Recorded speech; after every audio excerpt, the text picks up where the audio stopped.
Continue with the classical vein. I thought it would only be fair to introduce you to the pride and joy of Louisville, Mississippi. He's 19 years old, and if he keeps on trying, he's going to learn how to play banjo. Ladies and gentlemen, he's the finest banjo player I've ever seen anywhere in the world. He's truly fantastic. I mean, for 19 he is, so let's make him feel welcome. Mr. Carl Jackson. Right. Carlos?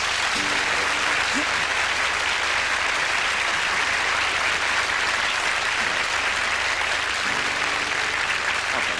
What do you want to play from your new album, son? I'll play Foggy Mountain Breakdown. Foggy Mountain Breakdown. As you'll notice throughout the whole number, not once does his fingers ever leave his hands. Carl?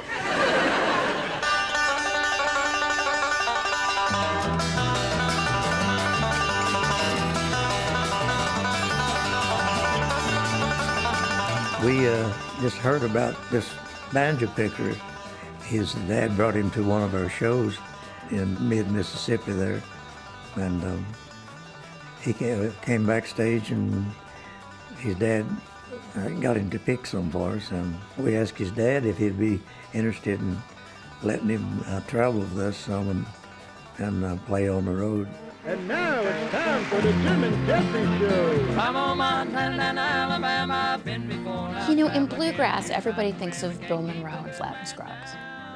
But really, Jim and Jesse were the fire, and they threw down, right? So when 14-year-old Carl Jackson gets to go sit in with them, and they say, hey, kid, you want to come on the road? Well, here's our banjo playing boy from Louisville, Mississippi, playing one called The Lady of Spain, Carl Jackson. It was that thing of his parents knew musically, this is the gods asking to take their child to Mount Olympus. I think when I first met him, I didn't connect it with that kid that was on TV. And I remember thinking what a wonderful singer he was and how I wanted to be able to sing like that. And I would sing along with him, met him, and then only came to slowly realize, oh, that's the same guy who's also the banjo wizard guy. It's like, you know, there's two of them. I mean, there could be Carl Jackson, common name, but no, it's the same person. And well, it turns out there's actually four of them.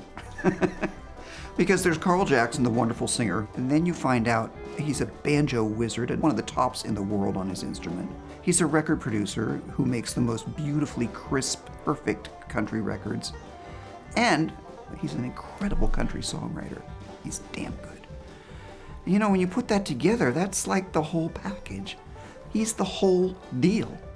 So I heard about Carl Jackson for years, you know, that he was a great picker. He came out and he played on High Sierra, a song we did. And I was just blown away by the consistency of his tempos and how beautifully articulated each note was. And then I heard him sing, I almost fell on the ground. He's Jesus, Mary, and Joseph of tenors, bluegrass tenors. Carl loves harmony. You know, I think we're both harmony junkies, so it's just such a pleasure, you know, to have someone that takes the same kind of joy as you do, standing next to you singing like that.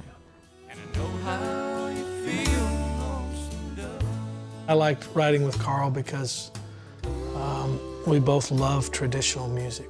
We both have that's what I like most about Carl is his reverence for the past. Tonight, the rain that's falling only adds to my heartache. It runs quietly down my window like the tears upon my face. I introduced myself to Carl. He was just the nicest guy. And we talked about bluegrass, we talked about music. And so he asked me to drop off any kind of music I had. Within 2 days, I got a phone call from Carl saying, he said, Emmylou Harris is going to call you today. I had never recorded anything in a studio until one day he came down and said, hey, buddy, I need to do some guitar vocals downstairs. You can figure this out.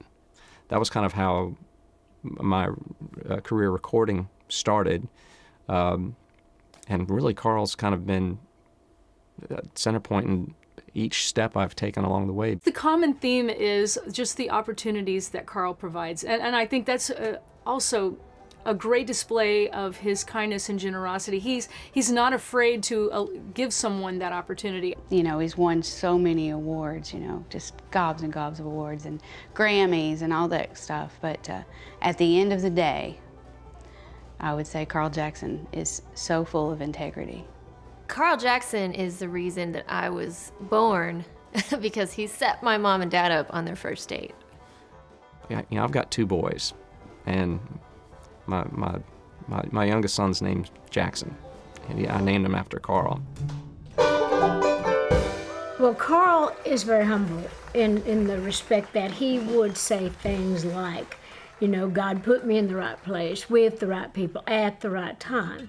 But they were lucky to have him. He didn't just go on the road with Jim and Jesse. He didn't just get in Glenn Campbell's band just because he was there. He had to knock somebody's socks off in order to get there. And he did it with his great voice and with the fact that he can just play so well. Button set. All right, sound is speeding. Camera speeds. All right. Let's begin at the beginning. Louisville, Mississippi, 1953. Wow.